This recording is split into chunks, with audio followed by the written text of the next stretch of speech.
Also, a lady did lose a silver phone earlier. It's a Zeus brand, a silver phone. If you do find it anywhere between the seats or in the aisles, please bring it up to the stage and I'll return it to her. The next session will start in just a moment.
Poke you and make sure you know?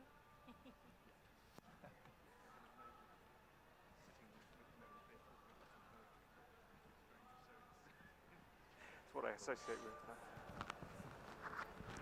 Mystery Festival. Also, it helps that I can't see beyond the third row. Yeah, that's massive.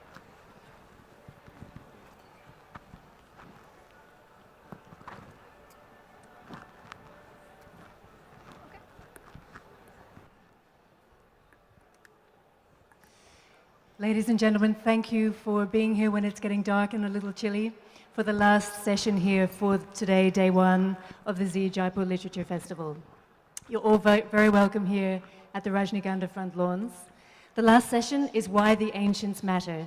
And please join me in welcoming Llewellyn Morgan, Daud Ali, Arvind Krishna Mehrotra, Tom Holland, Bethany Hughes, and Arshia Sattar. Let's give them a warm round of applause. Hello, good evening. Can you hear me or do I need to hold this? Is that better? I'm also losing my voice, so, you know. I just wanted to very quickly remind you of the remit of this panel. In both India and Europe, the shadow of an ancient classical civilization, more than 2,000 years old, have formed a template for literature and thought ever since. But what is the relevance of the ancients and their classics today? So we have a very wonderful group, archaeologists, historians, poets, translators, women, which is great. I was so worried that you wouldn't come because then it would be the boys and me. So I would not have missed this for the world, don't worry. So we're going to talk about the fact that the past does matter. It matters in good ways and in bad ways. We're going to talk about how the past sits on the present in the East and in the West, and whether it's actually different, whether the way it sits is different in the East and different in the West. And how does the past function in the present? Is it an inspiration? Is it a burden? Is it a politics? Is it an aesthetic? And I think eventually where I'd like to lead us to is the past as the basis of identity, and whether that's a good thing or whether it's a bad thing. So I'm going to ask everybody to very briefly talk about their work so that I don't misrepresent it. And then depending on how people say and what they say, we'll just start a conversation. And after we've done a little bit of talking, we'll invite you all to join us. I'm sorry, I like to sit on the edge so that I can see all of them, but it means I can't see you. I was trying to prevent this sort of spider dance, but you know, I will keep turning and including you in our conversation. So Tom, you have wonderful dreams that combine East and West, do you not? I do. It's wonderful to be here. The last time I was here, I was watching Rahul Dravid on this stage, so it's an immense privilege to be on the stage that he'd once trod in this magnificent Assyrian chair, and just generally to be here. Why do the ancients matter? There are all kinds of reasons, but I think the most pressing is simply that they are fascinating, and they have an ability to seize control of the imagination like almost nothing else in history. And for that reason, misunderstandings of the ancients can be just as fascinating as getting them right. When I was a child, I became gripped by the Greeks and the Romans as a succession to my fascination with dinosaurs. And I think particularly with the Romans, the key to my fascination was very similar. Dinosaurs were big, they were fierce, and they were extinct. And the Romans were very similar. And it was as a result, I think, of that sense of their ferocity and their beauty and their power that I got incredibly emotionally engaged with them. I did not know a huge amount about the ancient civilizations of India, but I knew that I wanted to know more about them. And so that was why when I was 17 and I had the chance, it was actually the very first place that I'd ever traveled to outside England. I came to India for 6 months and traveled around it. And I brought with me a copy of the Penguin edition of the Bhagavad Gita. And in the introduction, it described the differences between classical Greek and classical Indian. And it very strongly intimated that Greece was all about order and purity and whiteness, and that India was all about vigor and colour and a sense of blending the self with the broader whole. And that passage haunted me. And it was in the summer, so it was getting hotter and hotter. I'd been in Darjeeling, where it was cool. I then came down on the train to Varanasi, where the heat hit me on the head like a massive sort of hammer blow. And I went out onto the river, looked at the ghats, looked at the pyres, looked at all the temples, went back to my hotel, and this is the dream that I mentioned. I have no idea what happened to me then, but it was either heat stroke or someone had spiked my drink. But it seemed to me that I was back out on the Ganges, and all around me, the temples that lined the banks were coming alive, and they were vividly colourful. They were bright. There were vast stretches that seemed to have come from Khajuraho, which will give you some sense of what I was seeing.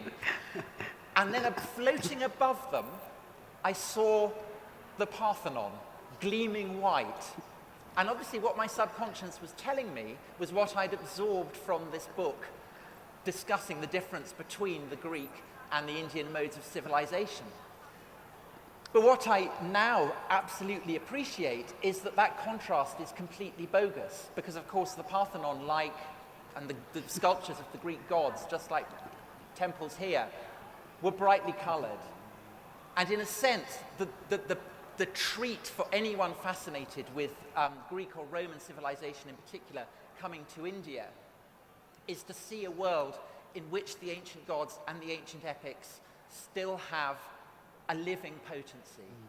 And so that for me is what I'm interested in, I think, in exploring in this session is how India and the classical Greece and Rome interrelate. But above all, what I would say, why do the ancients matter? Because they're fascinating. Llewellyn, the Kandahar kettle, 1881. Yeah, I'd feel ashamed of putting a story as weak as that against Tom's dream, actually. So I'll take it a slightly different way. I'm a professional classicist in the sense that I actually teach Latin literature and Greek literature, and the only thing that I think really justifies my existence, and I do sometimes wonder whether my existence is justified, is that the literature that I teach, written by the Romans and written by the Greeks, is in many cases without compare, at least without compare in any literature that I've seen. I actually, here is my equivalent of Tom's personal confession, and it's much less embarrassing, really. But I wander around with, everywhere I go, with a copy of Horace's Odes. And I do so because in those poems, it seems to me, is encapsulated some of the most profound truths of human existence. Now, it's fairly tough to maintain this interest in Latin poetry in particular, because there's the language that has to be mastered by school students or undergraduates. And then this is very technical poetry, I mean, beautifully composed and intricately composed poetry. So there are codes as well that need to be understood. And, but I'm delighted to have found myself devoting my life to that. There's another dimension to things, though, because in particular recently, when I found myself having a midlife crisis and writing a book on Afghanistan instead of Roman poetry, which I'll be talking a bit about tomorrow, is becoming much more aware than I was, and I wasn't sufficiently aware beforehand, how big a role classics and an interest in the ancient Mediterranean world played in British colonialism in this country in particular. How stories of the Romans, and in particular of Alexander, gave the British, did a lot psychologically for the British, but in particular gave them a sense of cultural superiority. They allowed themselves to use it to that end. So the notion of classics as something which gives identity and power and control. So the notion of the ancient world, in my case, the ancient Mediterranean world, as a place from which one draws one's status as a ruler of countries, that kind of thing. That also, I think, is important to think about for me. Dawood Ali, my old colleague from the University of Chicago, where we studied in the last century. So I imagine for some of you, we are already the ancients, But your work, Dawood? Thank you. I study what is sometimes called early medieval India, which is in most history departments in India would be part of the ancient history department. So, but I'm also very interested in the medieval period. It's interesting how we think about the ancients and we think about the medievals quite differently in both India and in the West. But I suppose I'm going to take a slightly different tack here. And civilization always, I suppose, inspires a bit of a, vomitous reaction on my part. Don't like the word, don't like civilized things in a way. I guess it was Walter Benjamin who once said that every monument of civilization is also a monument of barbarism. And I suppose my interest in civilization is how, in fact, civilizations function as complex barbaric systems. And ancient India, like ancient Greece, it gives us much to think about in terms of how we can think about barbarism. And I suppose I would put that open. I'd like to introduce that. I can say more about it, but I'd like to hear the reactions of my colleagues on this issue. But I think one of the issues that we face when we think about the ancients is that our attitude toward the ancients is very much dependent on how we think about the present. And there are those traditions that are part of the world we live in that have sought to find something in the past that's missing in the present. Sometimes known as the tradition of Romanticism, these intellectual traditions have tended to raise the past as a place of inspiration and turn to the past with a very different orientation than many others in our society who would see the past as something that we should be glad to be beyond. A kind of triumphalist, rationalist approach to the past, which would see the ancients, particularly the medievals, as perhaps having some redeeming features, but largely something that we should see as behind us. And I think both of these perspectives are flawed in different ways. The romantic position flawed because I think in many ways the idea that we can find something useful in the past is often completely deluded and doesn't really understand the fact that when we see the past, we often see the past through the very pressing needs that we have in the present. And by doing that, distort in many ways, the actual objects as they come down to us. Not that, we can never get at those objects in any pure sense, but I think the other position, the triumphalist position, is equally problematic. The idea that we can really somehow get beyond the past. If the work of people like Michel Foucault and others have shown us anything, it's shown us how, the narratives that we have of rights, of democracy, of rationalism, have often been extremely problematic and in many ways have failed to triumph over some of the problems that they thought existed in the pre-modern world. And so I think both of those intellectual flaws or intellectual aporias give us the opportunity to actually take a more complex view of the past. And when I teach ancient history, I always tell students, please try to imagine a society that is as complex as the society we live in. People tend to think of the society we live in complex ways. It's not difficult to teach a student that, well, you can say good things about our society, but there's also many complicated bad things about our society. But for some reason, when people talk about the ancient world, oh, it was all shit or it was all wonderful. And so I think we need to avoid both of those paths. But with that, I'll turn it over to my colleagues. Certainly. Broadcaster uses television, modern technology to tell us more about the past. How does that work? Well, very interesting. I can't wait to jump in and have a conversation about that as well. I mean, our ideas of the past are crucial, and I think it's an incredibly unhelpful word in and of itself. We say, what is the power of the past? The past is a word that it's an Anglo-Saxon incursion, an unhelpful Anglo-Saxon incursion, I would say, and it means things gone by. And I actually don't think the past exists. Well, certainly when I live constantly in two times at once. I don't feel there is a thing called the past that we can either study or go back to or analyse, actually. I am passionate about this thing that we're calling the past, but the other people's lives in other times. As you say, I do television programmes. I'm an academic. I'm sort of like a Benedictine nun, so I divide my time perfectly into three. So I spend a third of my time doing academic work, a third writing books, and a third making the television programmes. And the TV is worth mentioning because I did this purely and singularly in order to be bloody-minded, because I was told when I was growing up that nobody cared about history, that the studies of the past were dead, that the millennial year would bring all the answers, that all the answers lay in the future.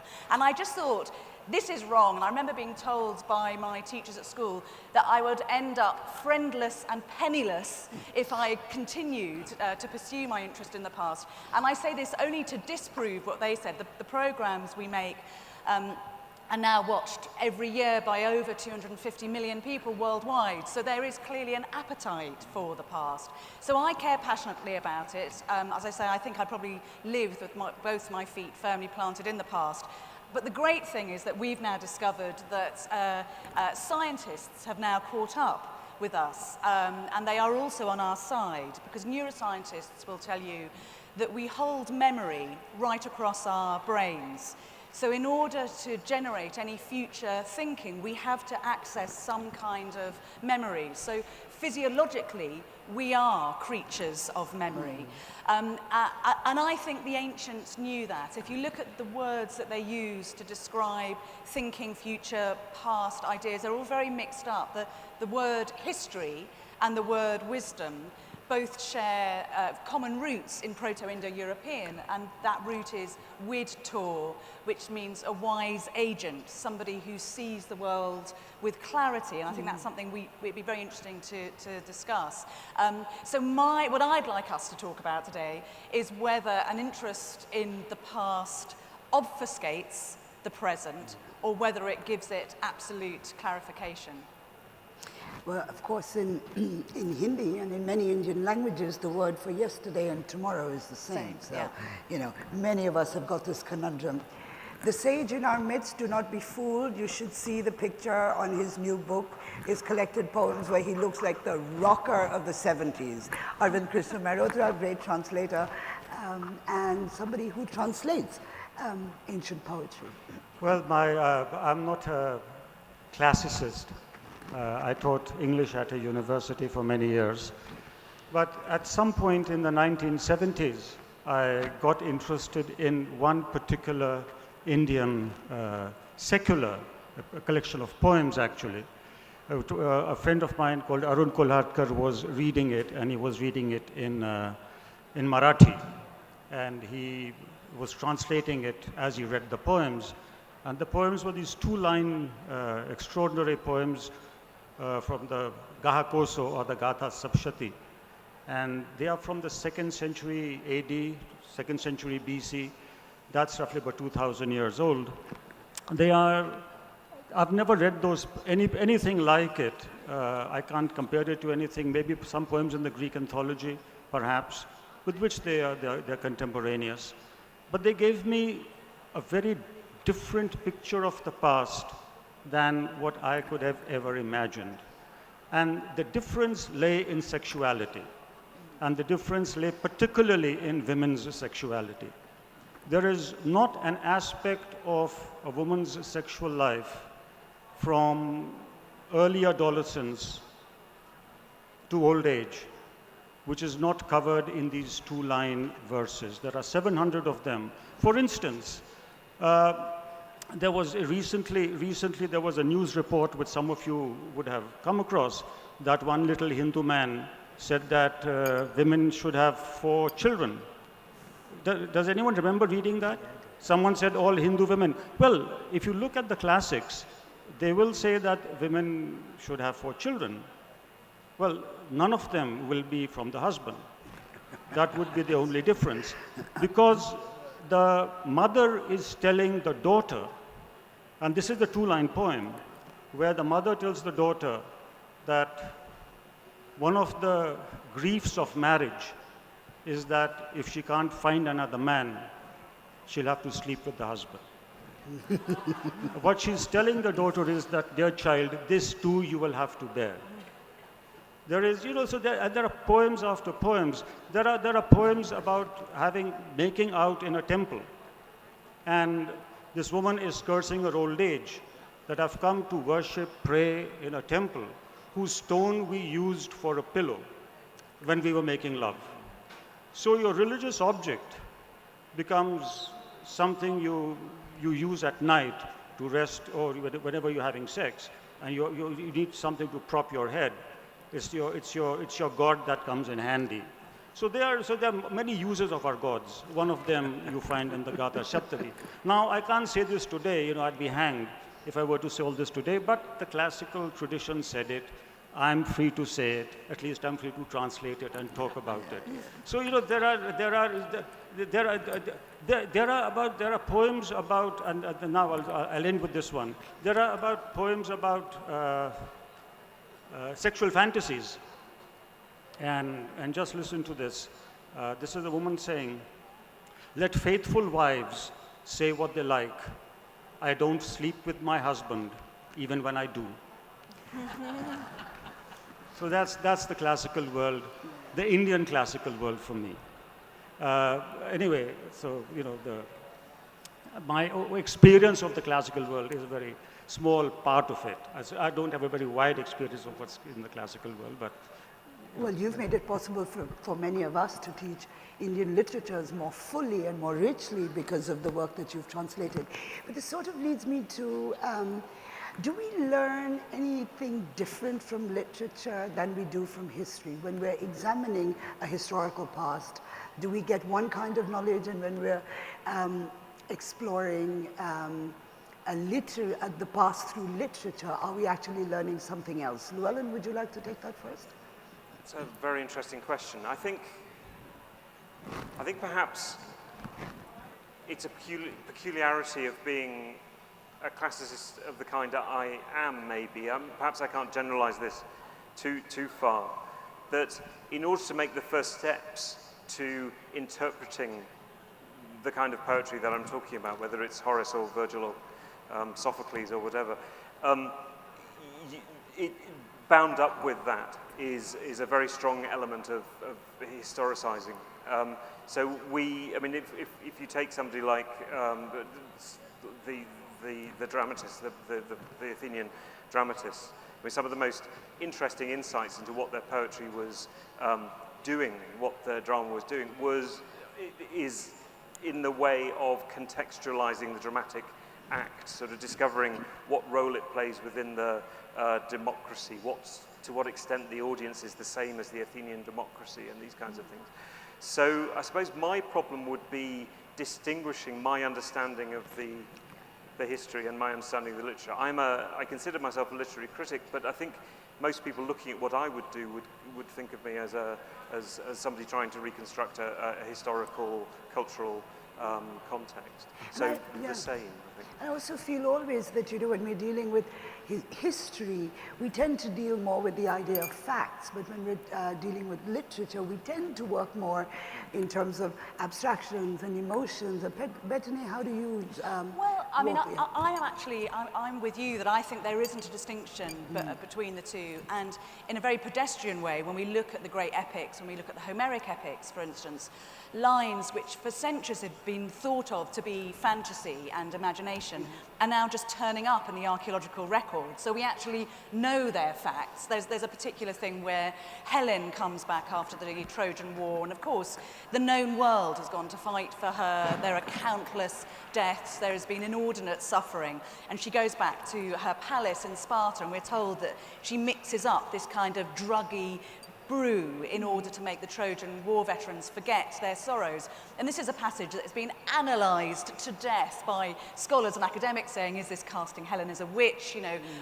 What's going on here? But actually, in the Bronze Age graves of the female aristocrats of the day, we're now finding these fabulous big fat pots, which indeed, when you analyse the interior, are full of opiates. So we know that actually this is what real women were doing in the Bronze Age, but it's been delivered to us as a story. So I think we have to be very alive to the fact that the message might seem to say this is literature, but actually it's often hard history. And if you look at, right going back, we were talking about deep history and going back to kind of 40,000 years.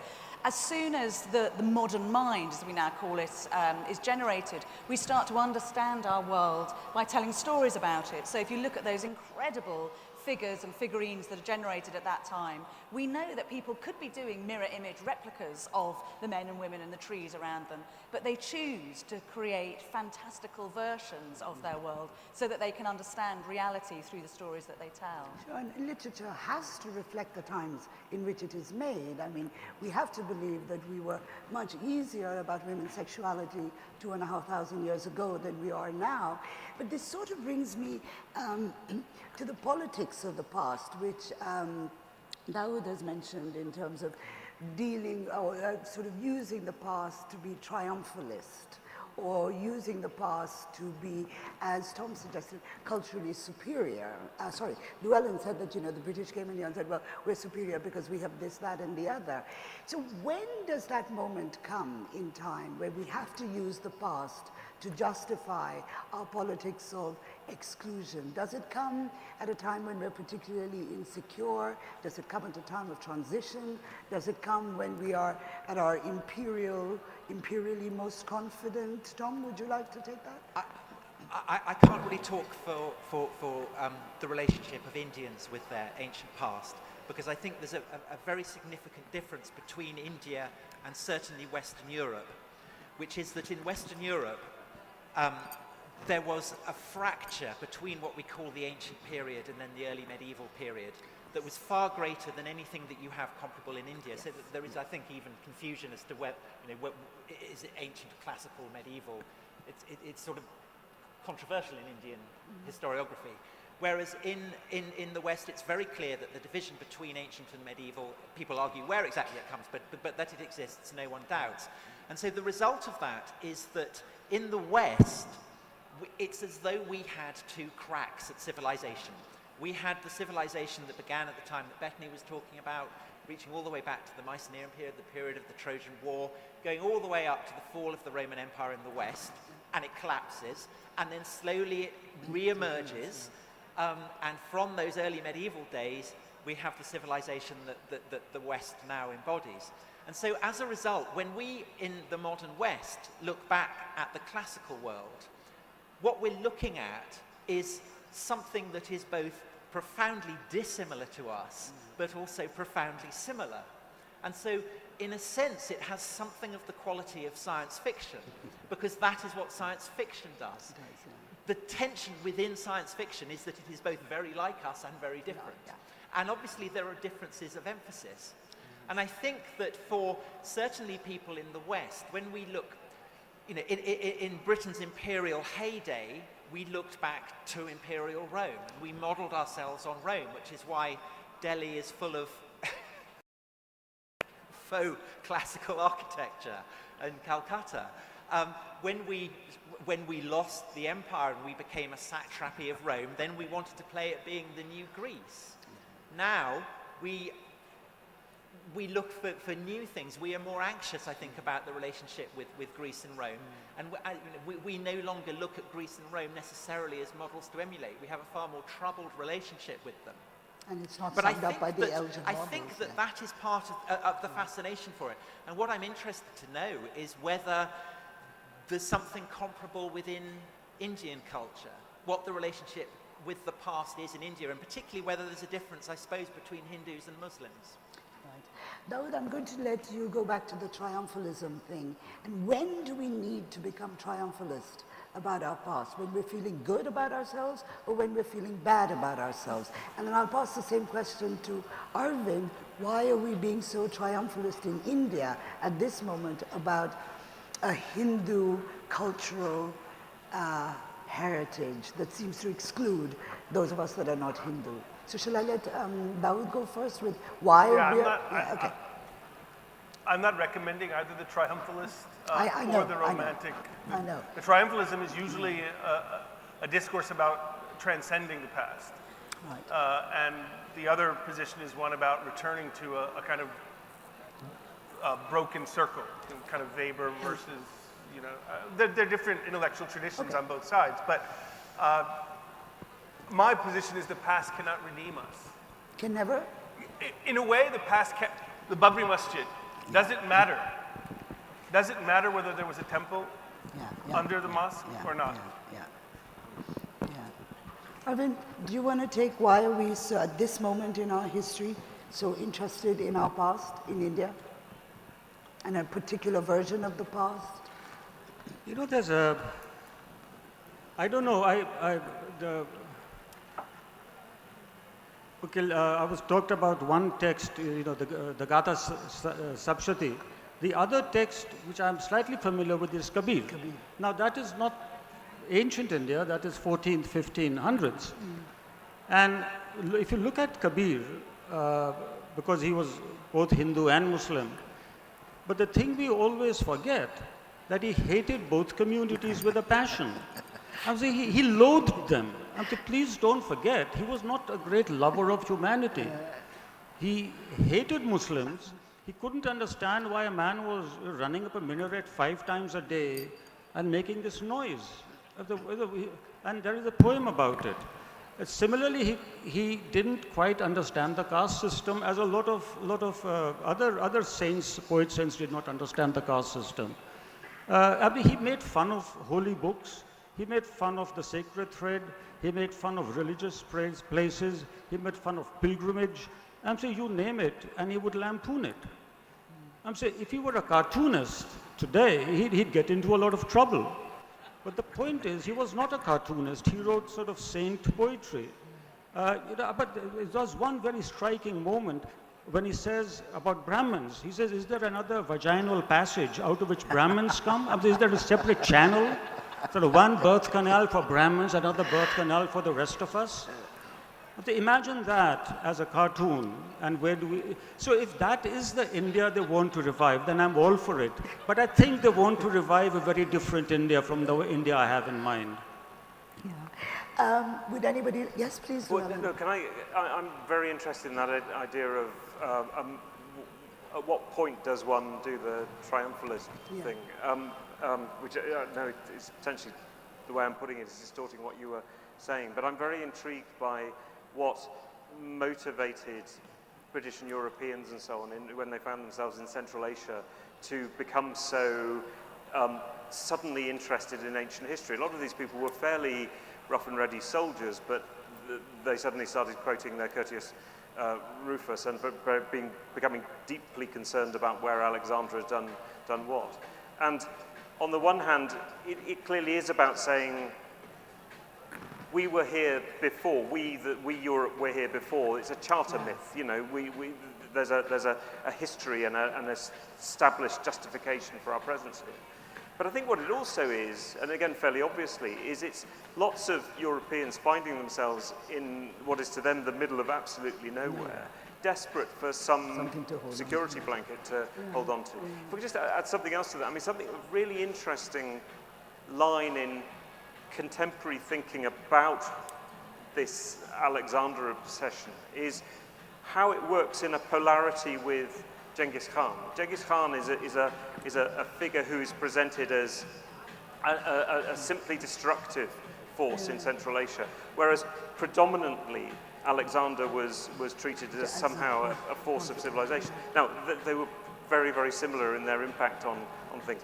Just occasionally I would find, surprisingly, Brits writing in 1840 who recognized that Alexander and Genghis Khan were essentially similar phenomena. They were forces coming from outside and radically disrupting an existing culture. And it sort of suggested to me that there wasn't a moment, I suppose, or there wasn't necessarily a moment which certain insightful people couldn't see through. This is really,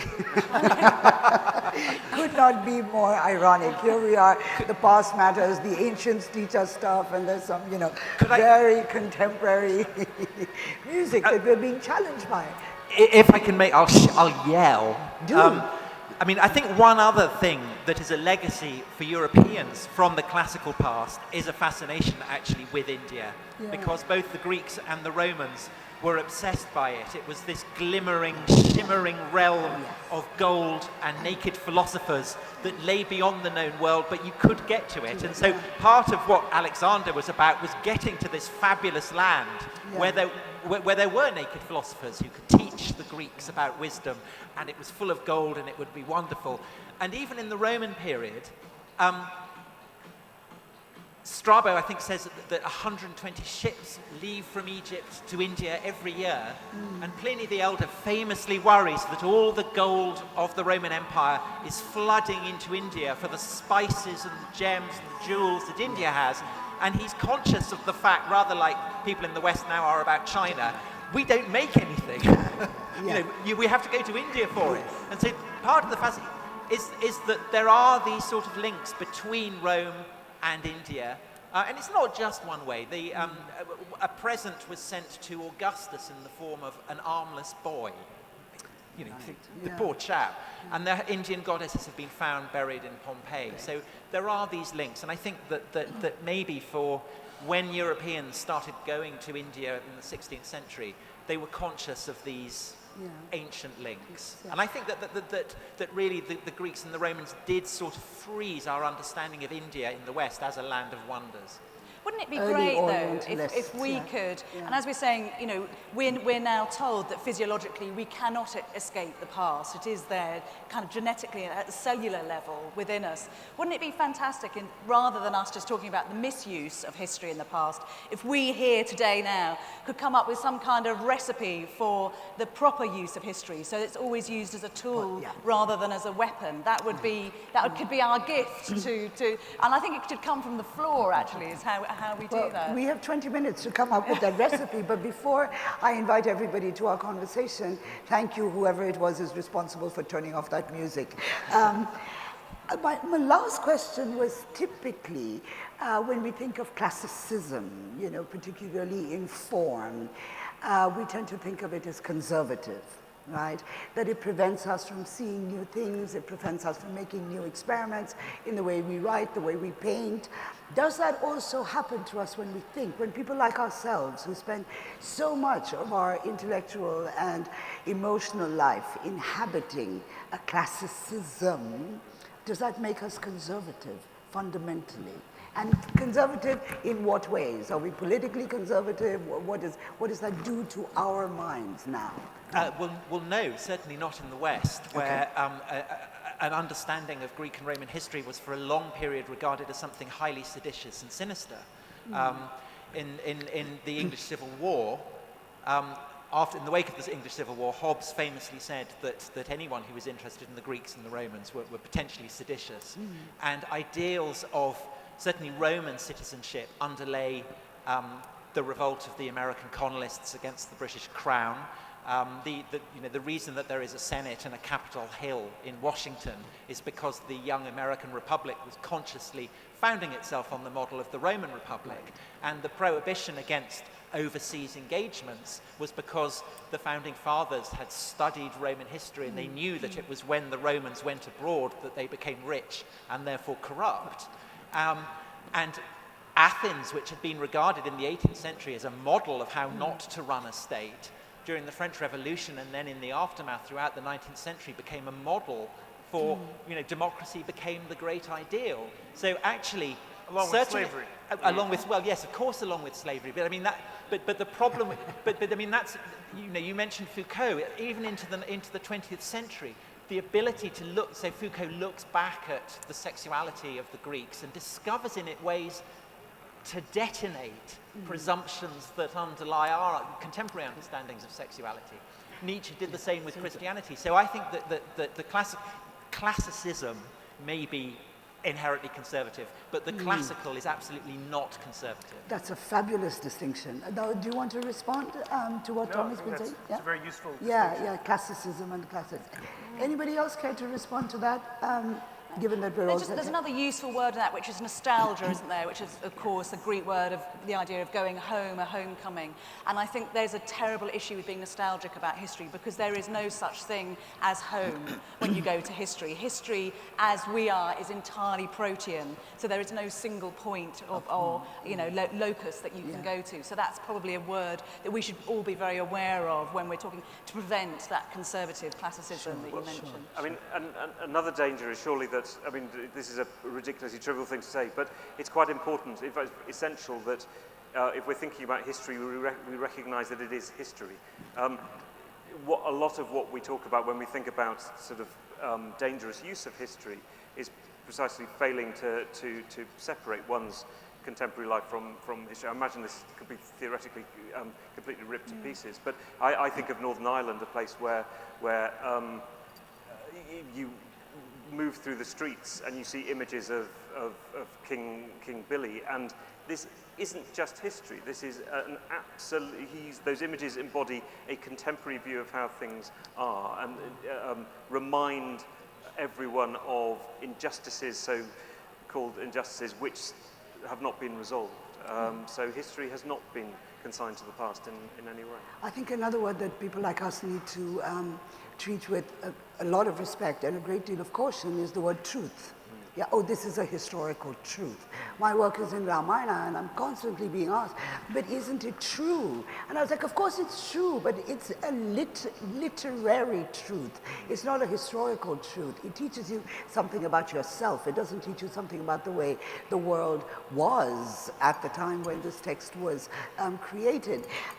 So with all those cautionary words, let's invite other people into our conversation. So if you will raise your hand, and if I can see past the lights, gentlemen here in the, and please be specific in your comments and quick in your questions. Thank you. I want to ask about how do we treat travelogues as a piece of literature? Because when we see in travelogues, there is a person who is describing an alien land. So there is a culture of the describer from where he is coming, and there is a place described. So how a historian, battles that out in his own mind. Let's suppose in medieval times, Al-Biruni, Ibn Battuta, they came to India. So they came from very particular different cultural background and they go back there and write about India. So how do we treat those narratives of history? I mean, in my opinion, it looks a bit dicey. What's yours? Well, I think that's one of the values of studying the ancient past, is you realize that nothing's